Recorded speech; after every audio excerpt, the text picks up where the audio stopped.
Let's get back to the Connor Happer Show on 1620 The Zone.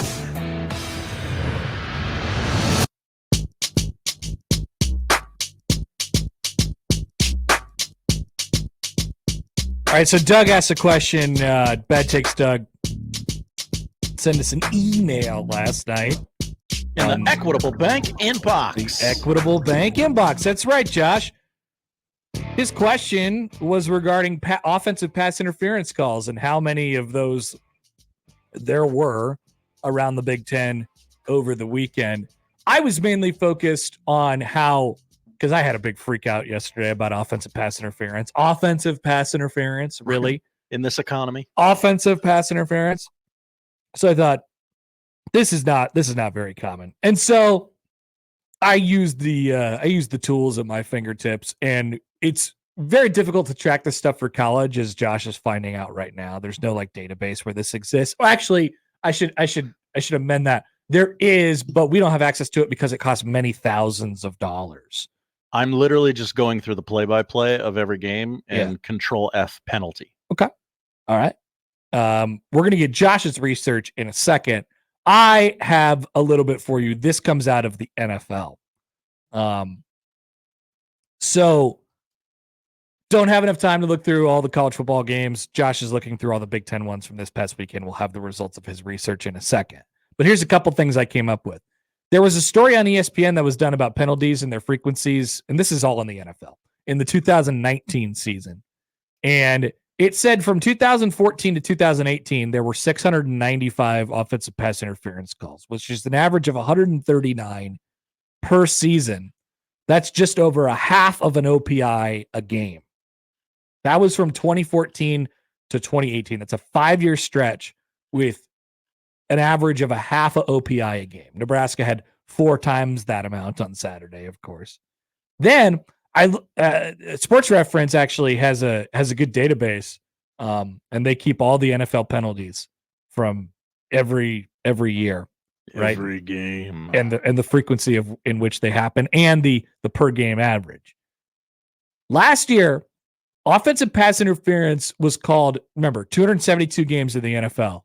Now, last year in the NFL, offensive pass interference was called 70 times total. 272 games. That is a hair more than a quarter of an OPI a game. 0.26 OPIs a game. Nebraska got 8 times that amount on Saturday. This year, it is the 13th most frequently called penalty in the NFL. This would be a good draft, Josh. Can you name all of the more frequent penalties that happened in the NFL this year than offensive pass interference? False start. That's number 1. Holding. That's number 2. Now, is that offensive and defensive holding in one? Or do I have to? Nope, those are 2 separate things. Okay. Offensive holding, defensive holding. That's 3 out of the top 4. Defensive pass interference. That's 4 out of the top 4. Roughing the passer. That is down the list a little bit. It's been called 56 times this year, but yes. Offsides. Yes. You have each of the top 5 and number 8. You're missing 6 and 7 at the moment. I'm seeing a lot of illegal shifts lately. Illegal shift is number 10, correct? Illegal formation. Illegal formation is number 7. You're missing one obvious procedural one. Oh, okay. Encroachment. That counts as defensive offsides, I think.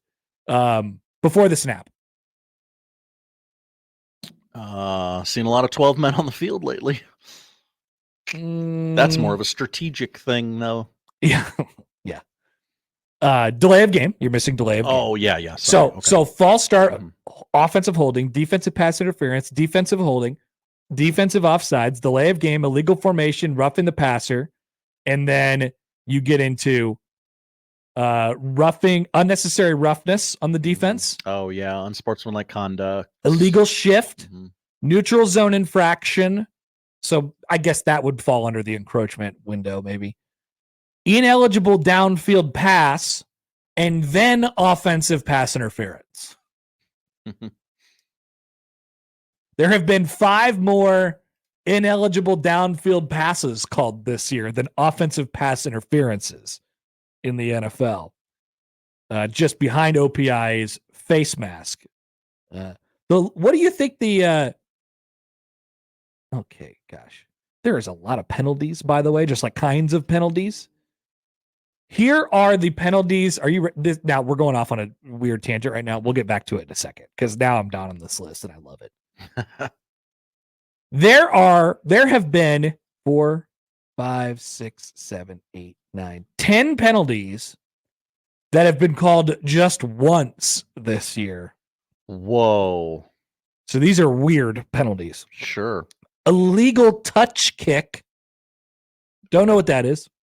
That would probably be, hey, we have declared an onside kick. It did not go the 10 yards before someone touched good it. one. Good one, yeah. Clipping. What happened to clipping? Yeah, we don't talk about clipping. No more anymore. clipping. Illegal kick.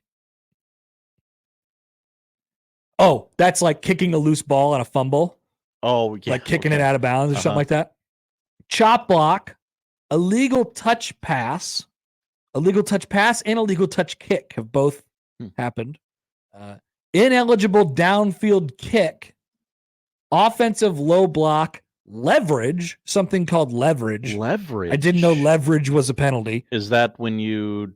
I don't know what leverage is. On the field goals and extra points? Oh! When you... Gosh, Josh, you're probably right. Well, I stat football, Connor. Yeah. Tripping and illegal substitution. There's only been one illegal substitution called in the NFL this season. Either way, we go down that tangent to explain to you that offensive pass interference is very rare.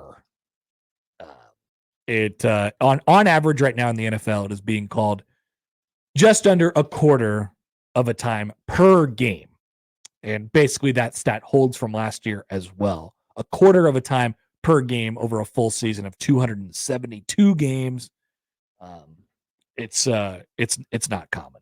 Josh, do you have any results on your research yet? I have the results. The results from the research. Now tell people what you researched. Now, Douglas's specific question was, how many other times in Big Ten games this weekend was offensive pass interference called? Okay. Connor, and you looked up that stat. I looked up that stat. So we remember that Nebraska had 2. That's right. Connor, in Big Ten games this weekend, of which there were 8 of them, offensive pass interference was called 2 times in Big Ten football games.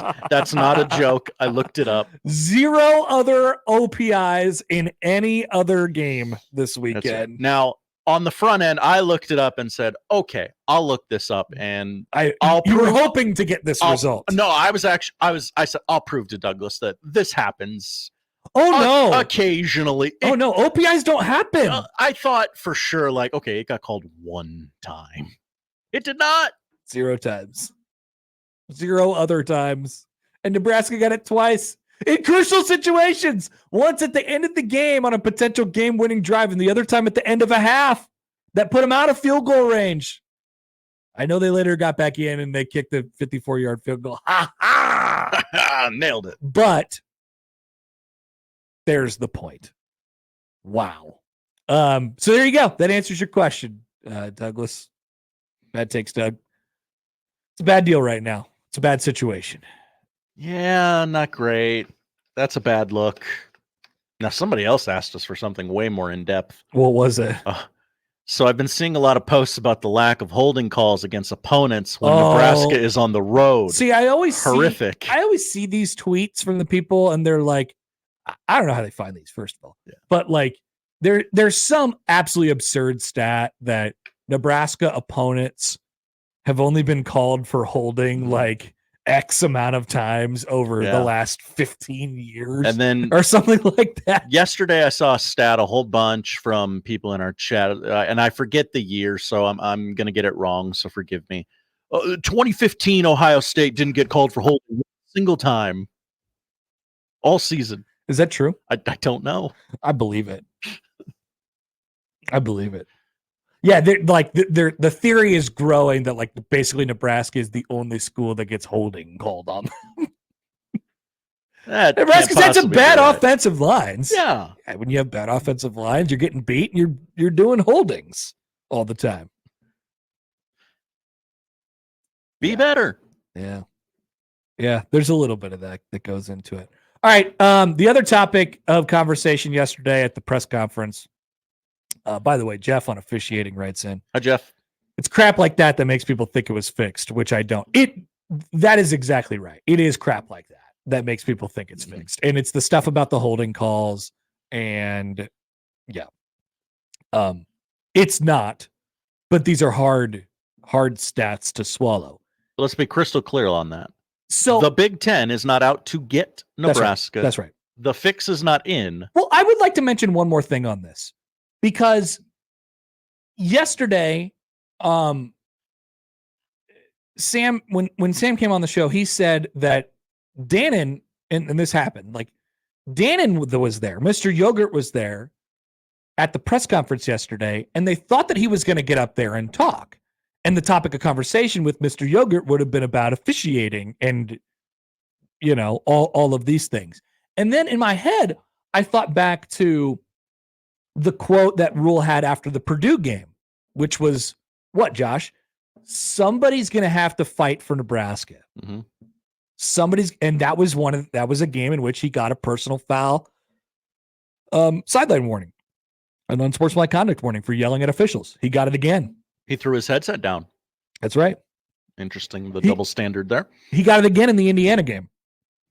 And then he said during his press conference yesterday that both of those times the officials called him, the league called him the next day, and they said those shouldn't have been flags.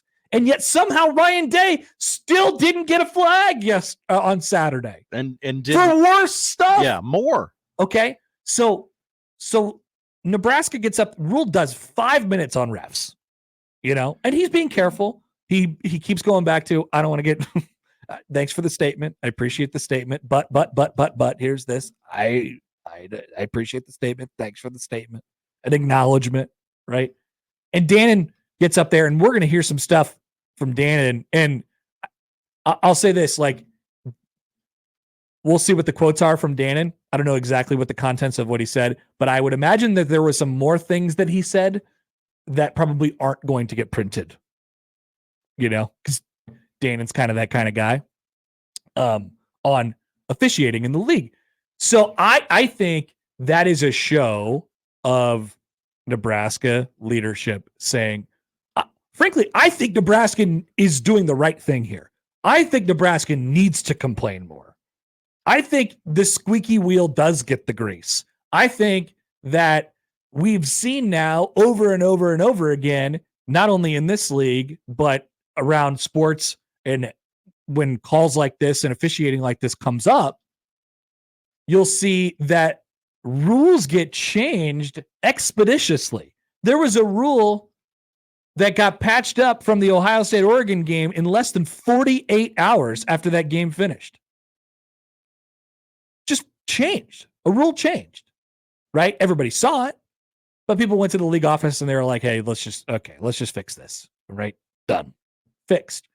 So what I'm saying is I think Nebraska needs to be like more critical of the, if they want something to change, like officials during games, Josh, you see this all the time.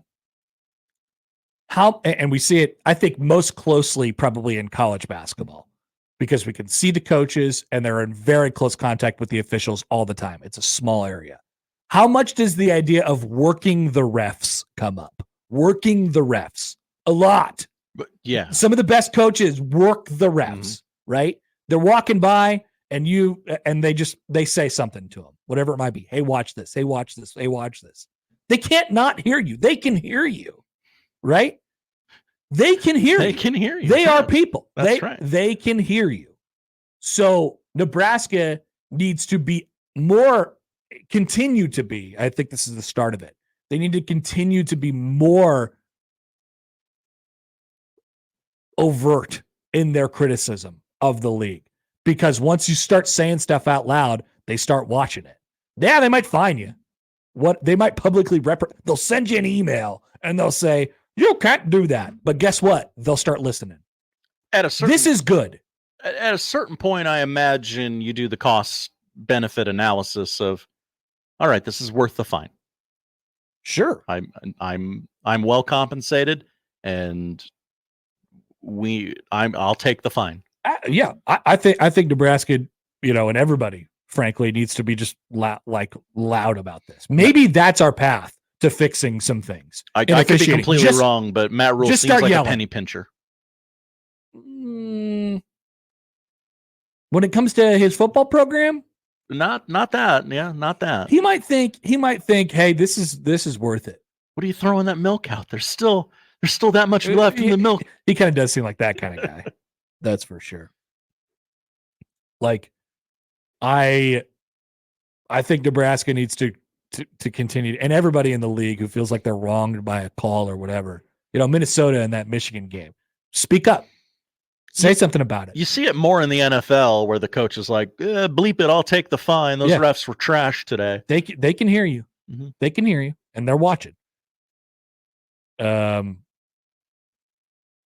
a text from the 402. Hi, 402. You're making our point. When the rule affects Ohio State negatively, it gets changed right away. When something bad happens to Nebraska, they get a memo that says, sorry, sucks to be you. No, I don't know whose side you think I'm on, but this is what I'm saying. Yes. I think they say that is the fix, and we're telling you it's just incompetence. It's not any preordained plan from on high. No. The fix is not in. But when the point stands though, when Ohio State says something, they have a bigger platform. They're on national TV they're on the big noon game all the time or whatever. Mm-hmm. You're more likely to listen because they are. That is true, but that's not a fix. That's not a fix. Mm-hmm. Just because the league has, maybe a little bit more reverence for one team or another because of its past success doesn't mean it's fixed against them. Right now, I don't think that should be a thing so much either, but it's the reality of it. Alex and Lincoln says, yeah, let the Panthers pay the fine. That's right. People don't forget. Rule's got a little money left in that Panthers kitty, doesn't he? Mm-hmm.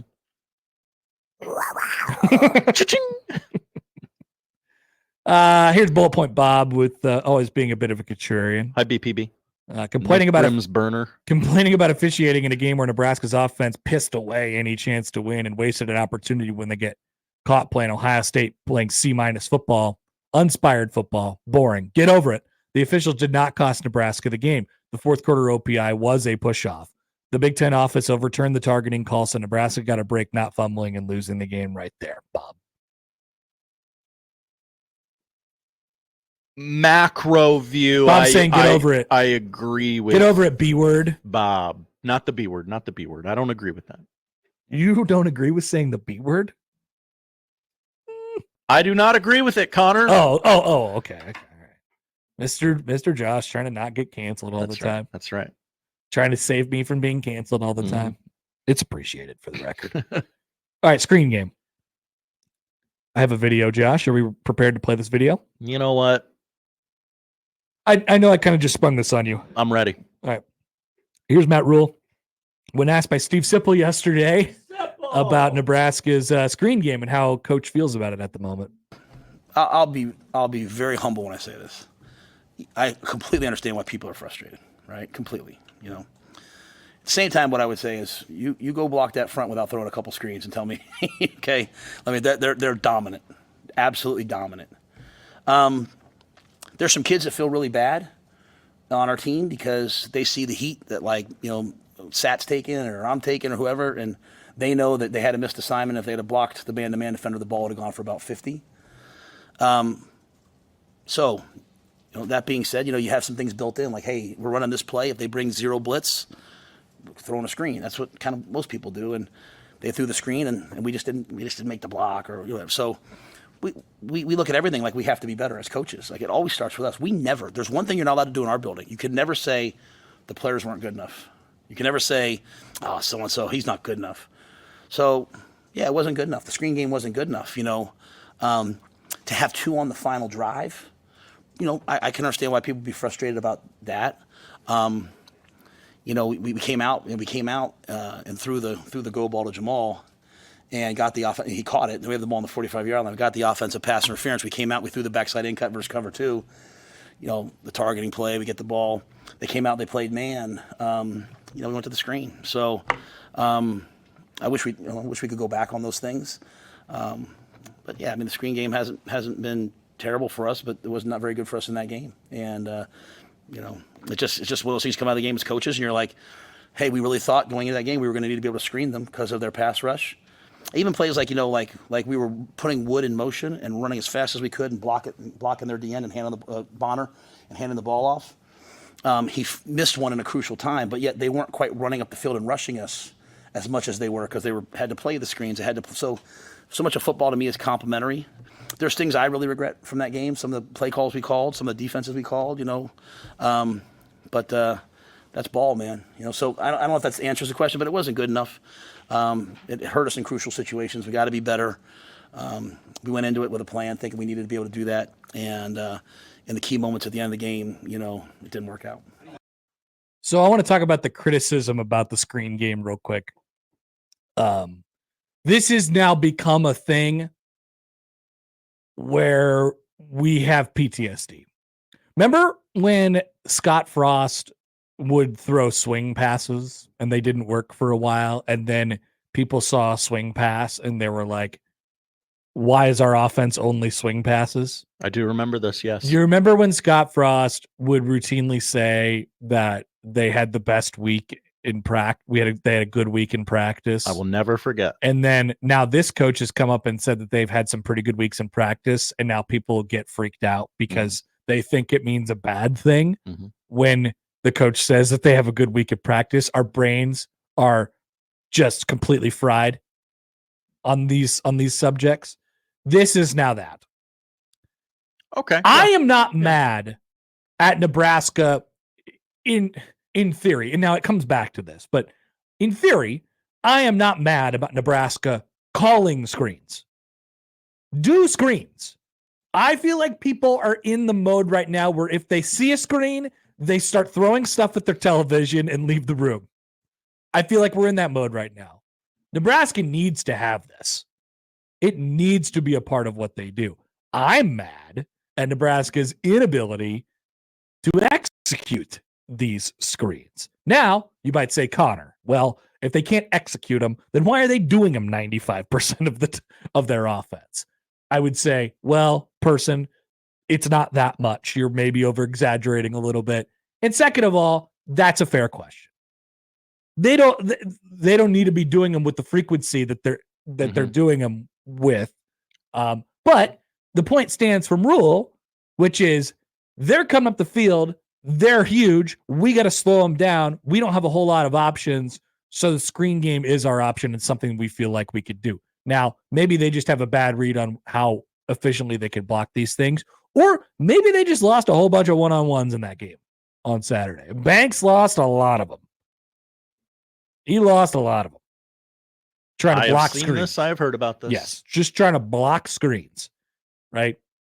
So I feel like it's now become this big side topic, big side topic now, where people see this and they all of a sudden freak out and they start, yelling about screen game on the internet and all this stuff. I'm not mad that they're calling it. I want Nebraska to be able to do this. Nebraska, frankly, needs to be able to do this because it serves as some sort of an extension of their run game. I shouldn't even say that. It's just the way to get yards. Like, they feel like it's a way to get them yards, right? And they haven't been able to execute it this year. If Nebraska runs the ball runs the ball however many percent of the time, but runs into the back of the line of scrimmage every single time and gets stuffed for 0 yards, do you want them to stop doing it? No, it's called committing to the run, right? Same idea here. Nebraska has to be able to do this stuff. Trying But to get your that's guys it. in some space when you don't have a lot of time to get them in space. They like, I just get it. have to be able to do it. I don't want them to stop Mhm. doing it. They have to be able to do it. And how do you how do you do it? You do it. Does that make sense? Absolutely. Yeah. How do you get better? You just do it. In that clip, sort of towards the beginning, there's some, I don't know, there's some sighing or some body language. There's definitely an acknowledgement that Sat's taking it on the chin right now. And I don't know if it's, yeah, he needs to cut that out, or if it's one of those, yeah, guy on his couch doesn't know football the way I know football. I know it's one or the other. I don't know which one it is. There was a little bit of a defense, I think, of Satterfield, which Definitely. is, hey, look, we got the look for screen, and so we ran screen. Mhm. Right? But at a certain point, maybe you're going back to the well a little bit too much. I'm with you where it didn't bother me that they ran it. It bothers me that it's not working, obviously, but even more so that last drive where it's like, okay, we need a touchdown here. Need about 50 yards. Two screens. Don't love that. Don't love that. Text from the 308. Hi, 308. I have an opinion right now because I have an opinion regarding this. Intro's not ready. So you can always send in your opinions for the record. Okay. You just don't always get a prize for them. So, you feel free to send in your opinions. We prefer that you do. Many people do.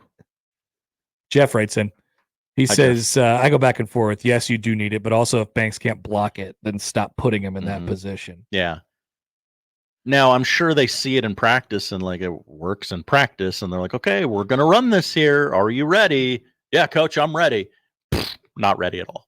Wow, I missed this Padilla thread about screens. Yeah, Padilla had one. His count was a little different than mine, but I defer to his brain. Went back and watched every Nebraska passing snap against Ohio State.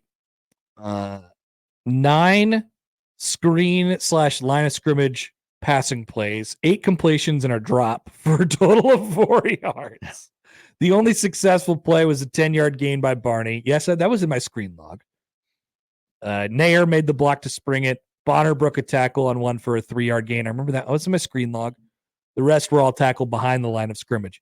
Credit to Ohio State. Not sure if there was something about the way Nebraska sets it up or what, but the Buckeyes seemed ready for every single one.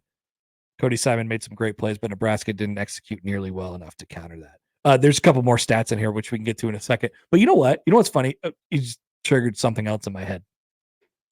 Will Howard, after the game on Saturday, made reference to it felt like Nebraska was always blitzing right into their runs. And then Jacobs just said, well, it felt like Ohio State was just ready for what Nebraska. Now, Nebraska doesn't have a whole lot of diversity in what they're doing in their offense right now. I sure don't, Connor.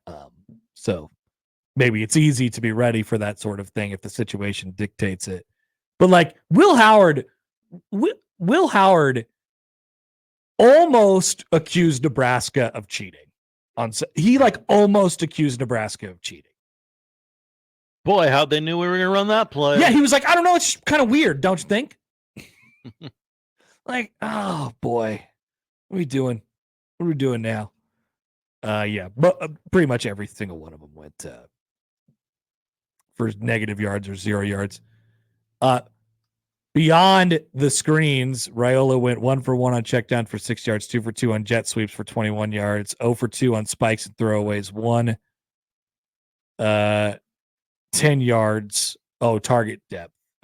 7 for 7, 57 yards, 1 defensive pass interference on 11 through 20 yards, 3 for 8, 64 yards, an interception and a defensive pass interference and a drop, and then 0 for 4 on deep balls.